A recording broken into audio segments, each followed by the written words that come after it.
محترم سامعین کی خدمت میں سلام پیش کرتے ہوئے آج میں آپ کے سامنے کسی فرقے کی کتاب کا تعارف نہیں پیش کرنے جا رہا ہوں، بلکہ انسانیت کی ایک عظیم دستاویز کا ذکر کرنے جا رہا ہوں۔ قرآن مجید کے بعد اور رسول اکرم کی احادیث کے بعد اگر کسی انسان کے الفاظ صدیوں تک انسانی ضمیر، عقل، سیاست، اخلاق اور سماجی شعور کو جھنجھوڑتے رہے ہیں تو وہ الفاظ حضرت علی ابن ابی طالب علیہ السلام کے ہیں، اور ان الفاظ کا نام ہے نہج البلاغہ۔ یہ کتاب صرف خطبات، خطوط اور اقوال کا مجموعہ نہیں ہے، یہ انسان کے سوچنے کا طریقہ بدلنے کی آواز ہے۔ یہ عظمت صرف مسلمانوں کا عقیدہ نہیں ہے، بلکہ یہ عالمی اعتراف ہے۔ لبنانی عیسائی شاعر خلیل فرحت کہتے ہیں کہ حضرت علی علیہ السلام علم کا وہ چشمہ ہے جس سے جتنے پرندے بھی سیراب ہوں وہ کبھی خشک نہیں ہو سکتا۔ وہ حضرت علی کے الفاظ کو ذوالفقار کی طرح تیز بتاتے ہیں اور ایک ایسی تلوار بتاتے ہیں کہ جس کی دھار کبھی کند نہیں ہوتی۔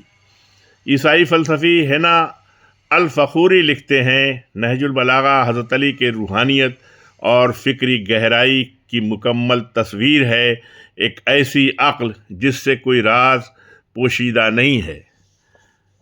عیسائی شاعر عبد المسیح انطاکیہ یہاں تک کہہ جاتے ہیں کہ اگر مجھے خوف خدا نہ ہوتا تو میں کہہ دیتا کہ حضرت علی کے یہ الفاظ قرآن کی آیات ہیں۔ سوچئے، یہ تعریف ایک غیر مسلم کی زبان سے ہے۔ جوزف ہاشم لبنان کے سابق وزیر اور شاعر ہیں، وہ کہتے ہیں کہ نہج البلاغہ کسی ایک مذہب کی کتاب نہیں، بلکہ یہ انسان سے انسان کی گفتگو ہے۔ اسے اسلام اور عیسائیت کے درمیان مشترکہ مکالمے کی بنیاد بنایا جا سکتا ہے۔ یہ کتاب خدا، انسان، دنیا، آخرت، عقل، عدل، اخلاق اور ذمہ داری سب پر بات کرتی ہے، بغیر کسی تنگ نظری کے۔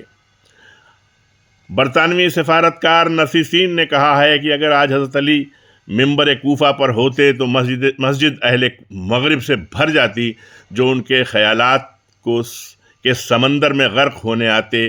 یہی علی کا کلام ہے جو دل کو کبھی پکڑتا ہے اور عقل کو بھی۔